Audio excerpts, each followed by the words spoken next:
বিসমিল্লাহির রহমানির রহিম। শুরু করছি পরম করুণাময় আল্লাহর নামে। প্রিয় ভাই ও বোন, একটা কথা বলি, আজকের এই ভিডিওটা যদি তুমি ভুল সময়ে শুনে ফেলো তাহলে হয়তো নিজের চোখের জল নিজেই সামলাতে পারবে না। কারণ আজ আমি তোমাকে এমন কিছু সংকেত দেখাতে যাচ্ছি যেগুলো বুঝতে পারলে তুমি নিজেই চুপচাপ বলে উঠবে, তাহলে কি আমার পরীক্ষার শেষটা সত্যিই কাছে? শুনো, পরীক্ষা মানেই শুধু দুঃখ না, পরীক্ষা মানেই শুধু কষ্ট না, পরীক্ষা মানে এমন এক সময় যখন মানুষ ভেঙে পড়ে, আবার সেই ভাঙনের মধ্য দিয়েই একটা নতুন মানুষ জন্ম নেয়। তুমি কি খেয়াল করেছ ইদানিং তোমার কষ্টগুলো অদ্ভুতভাবে বদলে গেছে?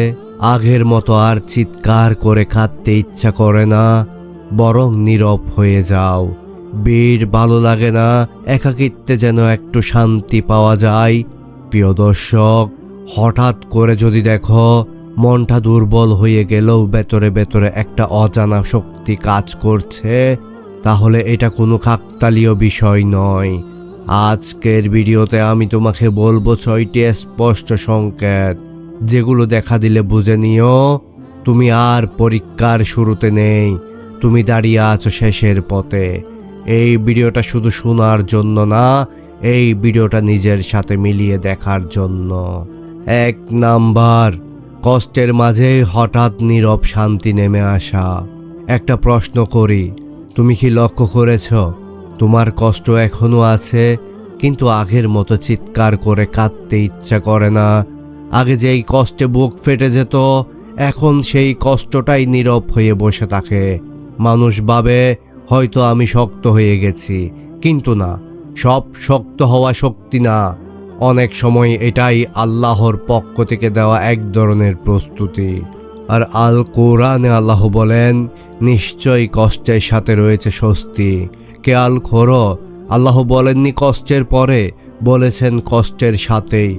মানে কি জানো? তুমি যখন পরীক্ষার শেষের পথে যাও, আল্লাহ তখন তোমার বুকের ভেতর একটা অদ্ভুত শান্তি নামিয়ে দেন, যাতে তুমি পুরোপুরি ভেঙে না পড়ো। সাহাবাদের জীবনে দেখো, তাদের উপর কষ্ট এসেছিল, পাহাড়ের মতো ক্ষুধা, অপমান, নির্যাতন সব ছিল, কিন্তু একটা সময় এসে তারা কান্না কম করেছে আর সবর বেড়েছে। কারণ তারা বুঝে গিয়েছিল এই কষ্ট আর এলোমেলো না, এটা শেষ অধ্যায়ের কষ্ট। তুমি যদি আজ এমন অবস্থায় থাকো যেখানে কষ্ট আছে কিন্তু অদ্ভুতভাবে আল্লাহর উপর ভরসা বেড়ে গেছে, তাহলে কমেন্টে লিখো, এই সংকেতটা আমার সাথে মিলে গেছে। কিন্তু থামো, 2 নাম্বার সংকেতটা যদি তোমার সাথে মিলে যায় তাহলে ব্যাপারটা আরো গভীর। 2 নাম্বার, দোয়া করতে ইচ্ছা বাড়া কিন্তু বাসা কমে যাওয়া। এটা খুব সূক্ষ্ম একটা সংকেত, 90% মানুষ বুঝতেই পারে না। তুমি কি লক্ষ্য করেছ ইদানিং দোয়া করতে ইচ্ছা করে কিন্তু লম্বা দোয়া আর আসে না? হাত তুলে শুধু বলো, হে আল্লাহ তুমি জানো, এক লাইনেই যেন সব বলা হয়ে যায়। এটা দুর্বলতা না, এটা পরিণত ঈমানের আলামত। এক হাদিসে এসেছে, আল্লাহ সেই বান্দাকে বেশি ভালোবাসেন যেই দুয়ার শব্দ কম হলেও বর্ষাটা পুরোটা আল্লাহর উপর ছেড়ে দেয়। সাহাবাদের অনেক দোয়া ছিল খুব ছোট, কিন্তু সেই ছোট দোয়াতেই আকাশ কেঁপে উঠত। কারণ পরীক্ষার শেষের দিকে মানুষ আর অভিযোগ করে না, মানুষ সমর্পণ করে। যখন তুমি বলো, হে আল্লাহ আমি আর বুঝতে পারছি না, তুমি যেভাবে চাও সেভাবে করে দাও, ঠিক তখনই আল্লাহ বলেন, এবার তুমি প্রস্তুত। এটা সেই মুহূর্ত যখন আল্লাহ বান্দাকে পরীক্ষার হল থেকে বের করার শেষ প্রস্তুতি শুরু করেন। তুমি যদি এই অবস্থার ভেতর দিয়ে যাচ্ছ, কমেন্টে শুধু লিখো, আল্লাহ জানেন। দেখো কতজন তোমার সাথে মিলে যায়। কিন্তু শুনো, এখনো সব বলা শেষ হয় নাই। কারণ 3 নাম্বার সংকেতটা এমন, যেটা মিললে তুমি আর সন্দেহ করতে পারবে না তোমার পরীক্ষার সময় প্রায় শেষ। 3 নাম্বার, পুরানো কষ্ট হঠাৎ আবার মনে পড়ে যাওয়া। একটা অদ্ভুত বিষয় খেয়াল করেছ? যে কষ্টগুলো তুমি ভেবেছিলে এই অধ্যায় তো শেষ, সেই কষ্টগুলোই হঠাৎ করে আবার মনে পড়ে। পুরানো মানুষ, পুরানো অপমান, পুরনো হারানো স্বপ্ন সব একসাথে মাথার ভেতর ভিড় করে, তখন মনে হয় আল্লাহ এগুলো আবার কেন? শুনো, এটা পিছনে টেনে নেওয়া না, এটা পরিষ্কার করে দেওয়ার সময়। আর কোরআনে আমরা দেখি আল্লাহ যখন কাউকে বড় দায়িত্ব দেন, তার আগে তার অতীতটা একবার চোখের সামনে এনে দাঁড় করান। কেন জানো? যাতে তুমি সামনে যাওয়ার আগে পেছনের বোঝা নামিয়ে রাখতে পারো।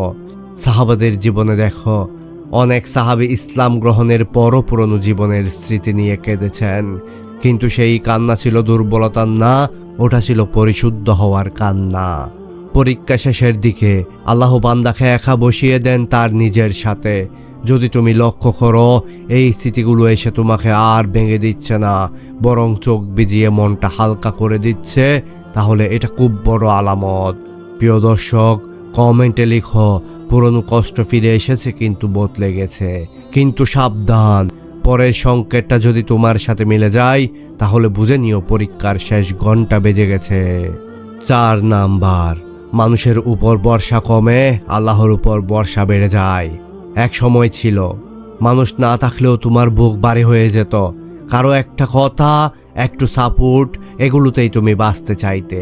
কিন্তু এখন মানুষ পাশে থাকুক বা না থাকুক, ভেতরে ভেতরে তুমি জানো আল্লাহ আছেন। এটা একাকিত্ব না, এটা তাওহীদের গভীরতা। সাহাবারা এক সময় এমন অবস্থায় পৌঁছেছিলেন যেখানে সাহায্য করার মতো মানুষ ছিল না, কিন্তু ভয়ও ছিল না। কারণ তারা বুঝে গিয়েছিলেন মানুষ হলো মাধ্যম, কিন্তু ফয়সালার মালিক একমাত্র আল্লাহ। পরীক্ষার শেষ দিকে আল্লাহ বান্দার হৃদয় থেকে মানুষের উপর নির্ভরশীলতা তুলে নেন, যাতে বান্দা আর ভেঙে না পড়ে যদি কেউ ছেড়ে যায়। যদি আজ তুমি দেখো মানুষের কথায় আগের মতো মন কাঁপে না, অপমানেও আগের মতো গুম হারাম হয় না, বরং তুমি চুপ করে বলো আল্লাহ দেখছেন, তাহলে ভয় পেও না। এটা শেষের প্রস্তুতি। আর কমেন্টে লিখো আমি এখন শুধু আল্লাহর উপর ভরসা করি। দেখো কতজন এই জায়গায় এসে দাঁড়িয়েছে। কিন্তু শুনো, এখনো সবচেয়ে গভীর সংকেতটা বাকি। 5 নাম্বার, যেটা মিললে তুমি নিজেই বলবে আমার জীবনে কিছু একটা বড় বদল আসছে। 5 নাম্বার, দুনিয়ার আকর্ষণ কমে গিয়ে আখিরাতের চিন্তা বাড়তে থাকা। একটা কথা খুব মন দিয়ে শুনো, ইদানিং কি এমন হয় যে জিনিসগুলো একসময় খুব দরকারি মনে হতো, এখন সেগুলো আর আগের মতো টানে না? টাকা দরকার, কিন্তু টাকার পেছনে দৌড়াতে আর শান্তি লাগে না। মানুষের প্রশংসা ভালো লাগে, কিন্তু না পেলেও আর বুক ভাঙে না। বরং হঠাৎ করে মনে প্রশ্ন আসে, আমি ঠিক পথে আছি তো? আল্লাহ আমার উপর খুশি তো? এটা কোনো হতাশা না, এটা পরীক্ষার শেষ পর্যায়ের সবচেয়ে স্পষ্ট আলামত। আর কোরআন আমাদের শিখিয়েছেন দুনিয়া কোনো স্থায়ী আর আখিরাত চিরস্থায়ী। যখন আল্লাহ কাউকে বড় পুরস্কারের জন্য প্রস্তুত করেন, তিনি আগে তার চোখ থেকে দুনিয়ার রংটা একটু ফিকে করে দেন, যাতে বান্দা ভুল জায়গায় আটকে না যায়। সাহাবাদের জীবনে দেখো, অনেক সাহাবা এমন সময় পার করেছেন যখন দুনিয়া তাদের হাতের মুঠোয় ছিল, কিন্তু হৃদয়ে ছিল না। কারণ তারা বুঝে গিয়েছিলেন এই পরীক্ষা শেষ হলে আসল ফলাফল আসবে। যদি তুমি লক্ষ্য করো, ইদানিং গুনাহ করলে মন বেশি কাঁদে, আর ভালো কিছু করলে অদ্ভুত এক শান্তি আসে, তাহলে এটা সাধারণ কিছু না। প্রিয় দর্শক, কমেন্টে শুধু লিখবে দুনিয়া বদলাচ্ছে, মন বদলাচ্ছে। কিন্তু ভাই, এখনো সবচেয়ে চুপচাপ, সবচেয়ে ভয়ঙ্কর সুন্দর সংকেতটা বাকি আছে। 6 নাম্বার, ভেতরে অজানা আশা যার কোনো যুক্তি নেই। এই সংকেতটা খুব অদ্ভুত, কারণ এর কোনো ব্যাখ্যা তুমি মানুষকে দিতে পারবে না। তোমার অবস্থা হয়তো এখনো কঠিন, সমস্যা যায়নি, দোয়ার ফল চোখে পড়েনি, তবুও ভেতরে কোথাও যেন একটা কণ্ঠ বলে সব ঠিক হয়ে যাবে। কোনো প্রমাণ নেই, কোনো আশ্বাস নেই, তবু ভয় কমে গেছে। এটা নিজের তৈরি আশা না, এটা আল্লাহর পক্ষ থেকে দেওয়া নূরের ছোঁয়া। সাহাবারা যুদ্ধের ময়দানে দাঁড়িয়ে এই অনুভূতিটাই পেয়েছিলেন। চারপাশে বিপদ, কিন্তু বুকের ভেতর অদ্ভুত স্থিরতা। কারণ যখন পরীক্ষা শেষ হয়, আল্লাহ আগে থেকেই বান্দার হৃদয়কে কভর দিয়ে দেন, আমি আছি। এই আশাটাই সবচেয়ে বড় আলামত, কারণ এটা না থাকলে মানুষ মাঝপথেই ভেঙে পড়ে। যদি তুমি আজ এমন অবস্থায় থাকো যেখানে কাঁদলেও মনে হয় এই কান্নার শেষ আছে, তাহলে বুঝে নিও তুমি আর শুরুতে নেই, তুমি দাঁড়িয়ে আছো পরীক্ষার একদম শেষ দরজায়। কমেন্টে শুধু লিখো এই আশাটা আমি অনুভব করছি, দেখো কতজন নীরবে তোমার সাথে একমত হয়। প্রিয় ভাই ও বোন, এখন একটু থামো আর নিজের বুকের ভেতর তাকাও। আজ পর্যন্ত তুমি যা যা সহ্য করেছ সব কিছুর হিসাব কি মানুষ রেখেছে? না। সব কিছুর বিচার কি মানুষ বুঝেছে? না। কিন্তু একটা সত্য ভুলে যেও না, আল্লাহ একটাও চোখের জল অবহেলায় ফেলেন না। কুরআন আমাদের মনে করিয়ে দেয় আল্লাহ কারো উপর এমন বোঝা চাপান না যেটা সে বহন করতে পারে না। মানে কি জানো, তুমি আজও দাঁড়িয়ে আছো কারণ তুমি ভাঙার জন্য না, তুমি উত্তীর্ণ হওয়ার জন্য তৈরি। হয়তো তোমার পরীক্ষা মানুষের চোখে বড় কিছু ছিল না, কিন্তু আল্লাহর কাছে এই পরীক্ষার দাম ছিল অনেক। কারণ এই কষ্ট তোমাকে নামাজের দিকে ফিরিয়েছে, দুয়ার দিকে ফিরিয়েছে, অহংকার থেকে নামিয়ে তাওয়াক্কুল শিখিয়েছে। আজ যদি তুমি ক্লান্ত হও তার মানে পথটা লম্বা ছিল, কিন্তু পথ লম্বা হলেই শেষটা সুন্দর। মনে রেখো, পরীক্ষা শেষ হওয়ার আগের মুহূর্তটাই সবচেয়ে ভারী লাগে। ঠিক সেই সময়েই অনেক মানুষ হাল ছেড়ে দেয়। কিন্তু তুমি যদি আজও ভিডিওটা শুনছো, তার মানে আল্লাহ এখনো তোমার সাথে কথা বলছেন। আজ রাতেই চুপচাপ 2 হাত তুলে শুধু বলো, হে আল্লাহ, আমি জানি না সামনে কি আছে, কিন্তু আমি জানি তুমি কখনো ভুল করো না। এই একটা দোয়া অনেক বড় দরজা খুলে দেয়। ভিডিওটা এখানে শেষ হচ্ছে, কিন্তু যদি এই কথাগুলো তোমার বুকের ভেতর লেগে থাকে, কমেন্টে শুধু একটা কথা লিখো, আমি ধৈর্য ধরব। আর এই ভিডিওটা কারোর সাথে শেয়ার করো যে নীরবে কষ্ট পাচ্ছে কিন্তু কাউকে বলতে পারছে না। কারণ হতে পারে এই ভিডিওটাই তার পরীক্ষার শেষের শেষ সাহসটুকু হবে।